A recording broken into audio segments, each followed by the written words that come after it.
Hi, masaganang buhay. Update lang po kayo sa aking mga tanim na melon.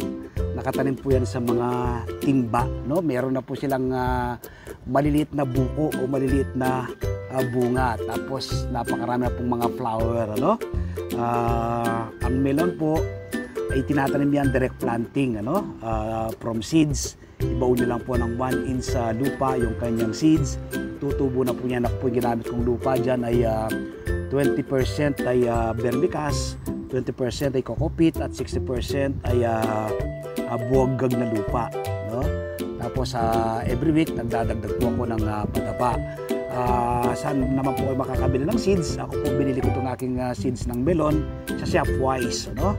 Meron din po sa SM Supermarket, sa Ace Hardware o kaya po sa mga plant nursery. May mabibili po kayo, no?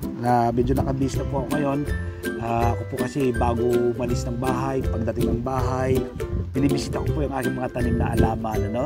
At ito, naisipan ko magbigay ng update dahil nakita ko may mga buko na sila. Tingnan po natin, napakaganda ng may buko na at marami na yung mga flower. So yan po, may buko na, oh. Yan, tingnan niyo po, Yan, tapos ang dami na pong flower, oh. Yan. Natin lang po yung sa mga timba. Yan ang mga timba. Tingnan po natin sa dito, yan. Ayan po, may buko na naman, oh. Ayan, oh. Ayan, oh. As dyan. Hanggang taas dyan, oh. Nakagapang na po dito sa ating ginawang baging, ano? Yan, balag. Yan, ito tayo buko na rin to, oh. Yan, ang buko na rin ng puyo. Yan, buko na yan, flower. So, yan po natin mga tanim na melon sa timba. Yan, oh. Ganda na po nito, oh. Yan. Yan po yung mga flower nila, oh. Ayan. Yan, mga flower, oh. Ito, yan, oh. So, sa pawang sa timba lang po yung nakatanim, no? Yan, simpleng-simpleng patubuhin, alagaan ang melon. So, magtanim din po kayo nito, no? Malaki pong katipiran. Yan.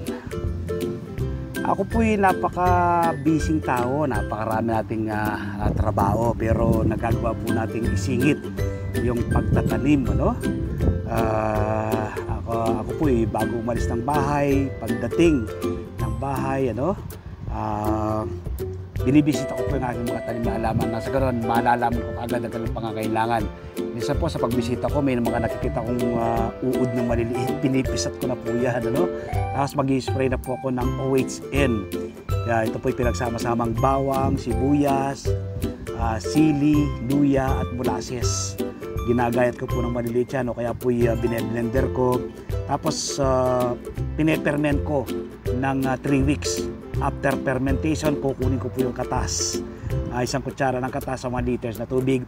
Ini-spray ko po, kaya po mapapansin nyo, wala pong majority po sa ating mga tanim na halaman ay wala pong naninira. Kapag medyo po kasi ginawa yan, naku, talaga naman yung mga uod, gustong-gusto po nila yung mga green na ganyan, no?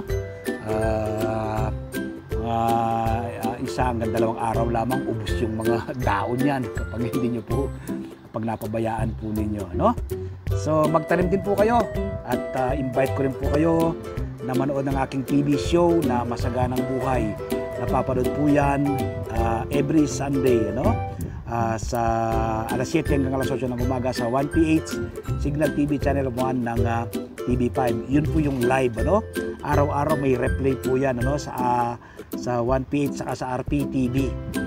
So kapag lamis nyo pong manood ng Sunday, araw-araw alas 11 po ng umaga, napapanood din po sa RPTV yung ating Masaganang Buhay na TV show, no?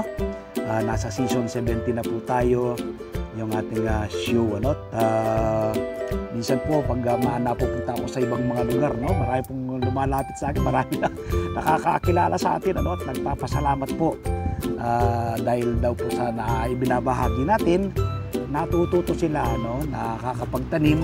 Dati raw po hindi sila masyadong nakakapagpatubo ng magandang halaman, pero mula po ng palagi silang nanonood ng ating show, ng ating mga itinatampok, no, pinifeature natin ng mga halaman at yung mga in-interview natin iba't ibang mga farmers, makakakuha po sila ng idea at sila po ay natututo, no?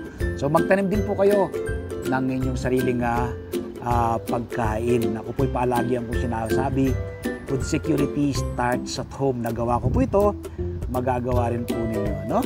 So ang melon naman po from seeds, direct planting po yan, no? Ito, bawat isang timba po, tinaniman ko isang piraso ng seeds, buto. Kasi binahon ko yan, tumubo silang lahat. 10 melon po na nasa timba itong ating mga tanim na ito. No? So ito lang melon na to. Sobra-sobra na sa aming pangangailangan, ano? Pangangailangan ng aming pamilya. Makakatipid na ako, makakatipid na kami. Tiyak masustansya pang pagsasalo ng bumulya. Nakakatulong pa ako sa pagpreserba sa ating inang kalikasan. No? Napakaganda po sa mata. No? Luntian. No? Kapag ganyan po nagtatanim kayong halaman. Ang halaman po kasi naglalabas po ng oxygen dyan. No? So kailangan po natin para tayo ay mabuhay. Kaya tayo nakakahinga ng maayos dahil po sa mga halaman na bigay po sa atin ng ating Panginoon. So, pangalagaan po natin ang ating kalikasan, no? Huwag nating putulin, huwag nating patayin ang mga halaman, sa halip ay magdagdag tayo, magtanim tayo, no? Makakatulong ka na, makakatipid ka na, masustansyang pagsasalo ng buong pamilya, nakakatulong ko pa para i-preserve ang ating mother egg. Salamat po. Happy farming. God bless.